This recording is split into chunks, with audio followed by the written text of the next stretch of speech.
እነሆ መቆያ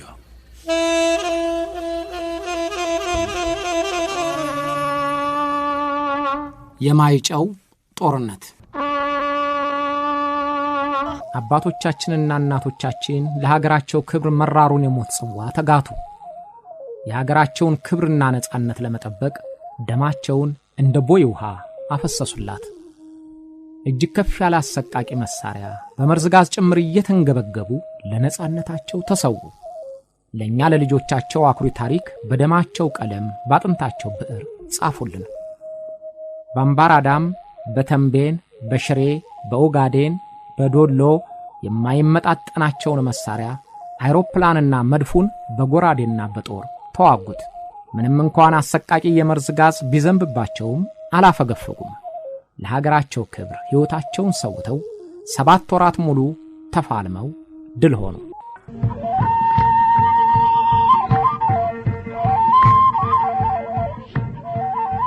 ጦርነቱ የማይቀር መሆኑ ተረጋገጠ። በ1927 ዓ.ም ኢጣሊያ በወልወል ለትንኮሳ ባቀጣጠለችው ጸብ ኢትዮጵያኖች ሞቱ። በትዕግስት እንዲታይ ቢሞከር ኢጣሊያ እምቢ አለች። ሞልታ ገፍታ በጥቅምት መጀመሪያ ጀነራል ዶቦኖ የኢትዮጵያን ድንበር ጥሶ ወደ መቀሌ ገሰገሰ። ኢትዮጵያም ባላት አቅም እመክታለሁ ብላ ተነሳች። የንጉሠ ነገሥቱ አዋጅም ተነገረ።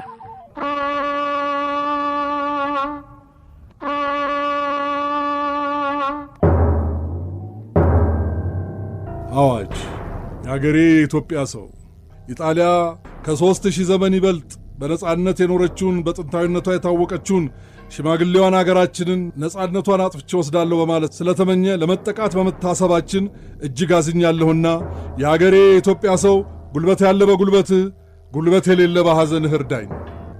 በሳል በጉንፋን የምትሞተው ሞት ከሩቅ አገር እኛን ለማጥቃት ለመጣው ጠላታችን በአገርህና በርስትህ በቤትህ ላይ ሆነህ መመከት አቅቶህ ለአገርህ ለኢትዮጵያ ሞት ብትነፍጋት ደምህንም ሳታፈስ ብትቀር በፈጣሪህ የምትወቀስበት በዘርህ የምትረገምበት ነውና የተለመደ የጀግንነት ልብህን ሳታበርድ ወደፊት የሚቆይህን ታሪክን እያሰብክ ጠንክረ ለመዋጋት ቆርጠህ ተነሳ። አነሳስህም ጭፍራት አለቃህ ሎሌ ከጌታ ሳትለይ በጥቅምት 12 ቀን ለሚካኤል ደሴ ላይ ክተት። የዘመቻ አዋጅ ከተነገረ በኋላ የወንበዴነት ሥራ ስትሠራ ለጠላት ስንቅም ነገርም ስታቀብል የተገኘህ ርስትህንና ገንዘብህን ትወረሳለህ። ያለ ምሕረትም በሞት ፍርድ ትቀጣለህ። ጳጉሜ 5 ቀን 1927 ዓመተ ምህረት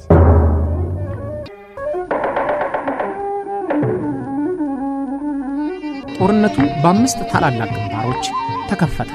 የበጌ ምድር፣ የላስታና የሰላሌ ጦር በራስ ካሳ ኃይሉ እየታዘዘ፣ የትግራይ ጦር በራስ ስዩም መንገሻ እየታዘዘ፣ ሌሎችም በተንቤን ግንባር ተሰለፉ። በጦር ሚኒስትሩ በራስ ሙሉጌታ ጠቅላይ አዛዥነት የጨቦ፣ የአማያ፣ የወሊሶ፣ የመሃል ሰፋሪ ጦር፣ የከፊል ወለጋ ጦር በቢትወደድ መኮንን ደምሰው እየታዘዘ፣ የኮንታ ጦር በደጃዝማች በየነ ወንድማገኘው፣ የከምባታ ጦር በደጃዝማች መሸሻ ወልዴ፣ የከፋ ጦር በራስ ጌታቸው አባተ፣ የይፍራታና የግድም ጦር በራስ ከበደ መንገሻ እየታዘዘ የመሃል ሰፋሪ ጦርና ሌሎችም ጭምር በአምባራዳም ተራራ በኩል ተሰለፉ። በጎጃም ጦር አዛዥ በራስ ምሩ ኃይለ ሥላሴ ጠቅላይ አዛዥነት የሰሜን ጦር በደጃዝማች አያሌው ብሩ እየታዘዘ በሽሬ ግንባር ተሰለፈ።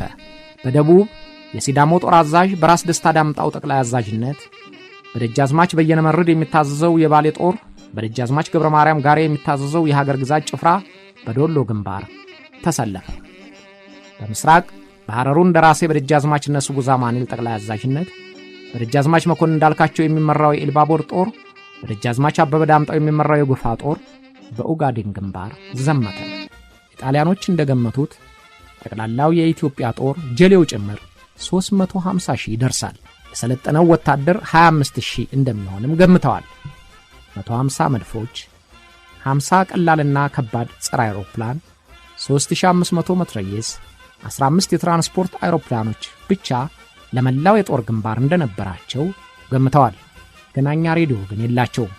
ያለችው አንድ ሬዲዮ ራስ ካሳን ከንጉሠ ነገሥቱ ጋር ብቻ የምታገናኘው ነበረች።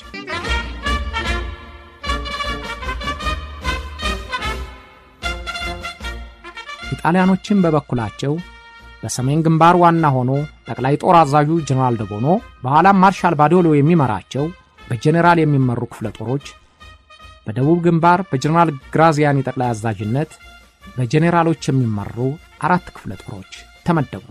ኢጣሊያ 360,000 ዘመናዊ ወታደር፣ 30,000 ማጓጓዣ እንስሳት፣ 6,500 መኪናና ሞተር ብስክሌት፣ 3 ሚሊዮን ቶን የሚመዝን የጦር መሳሪያና 5,000 መንገድ ሰሪ አዘጋጅታለች።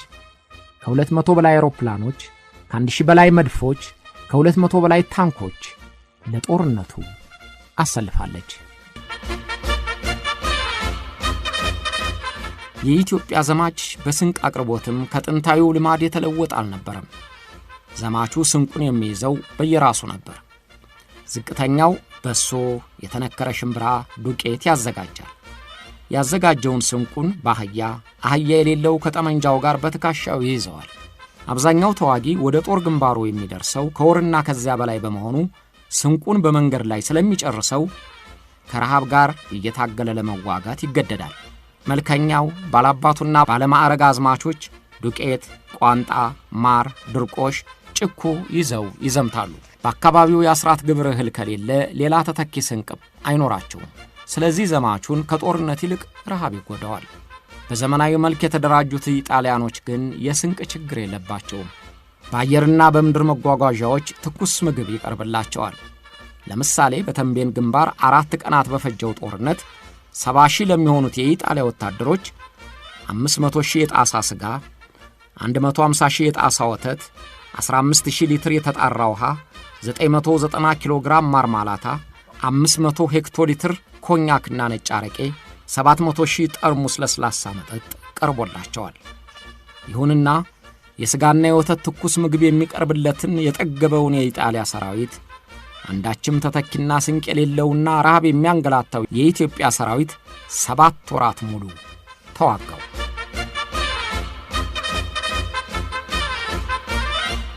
በሰሜን ግንባር የዘመቱት ሁሉም አዛዦች የዘመቱትና የተዋጉት በየግንባራቸው እንጂ አንዱ ሌላውን ለመርዳት የሚችልበት መገናኛ አልነበረውም።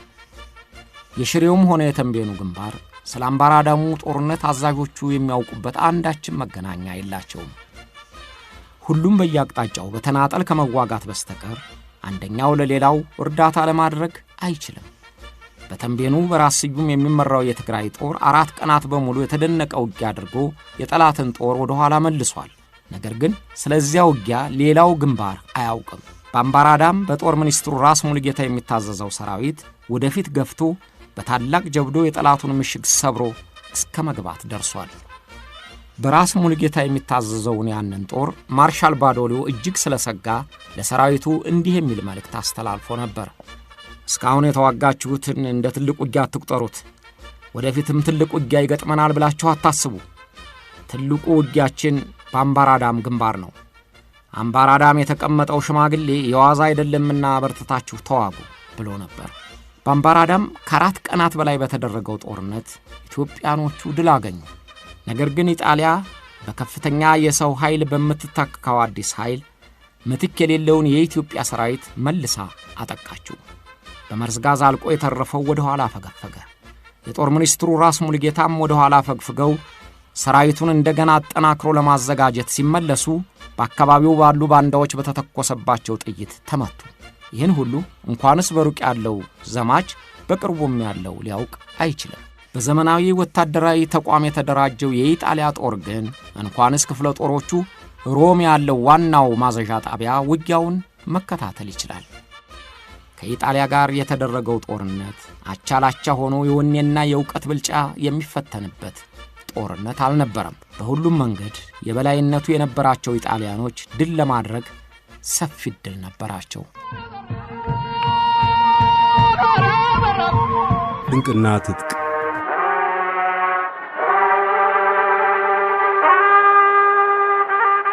ከጥቅምት ወር ጀምሮ በተንቤን፣ በሽሬ፣ በአምባራዳም ግንባር የተሰለፈው የኢትዮጵያ ሰራዊት እስከ መጋቢት ወር በውጊያ ላይ ነበር። በራስ ምሩ የሚታዘዘው ጦር በደንቢጎናና በሰለከላካ ሸለቆ ጀነራል ባዶሊዮን ጭምር ያስደነገጠ የማጥቃት ውጊያ አከናውኗል። በዚያ ግንባር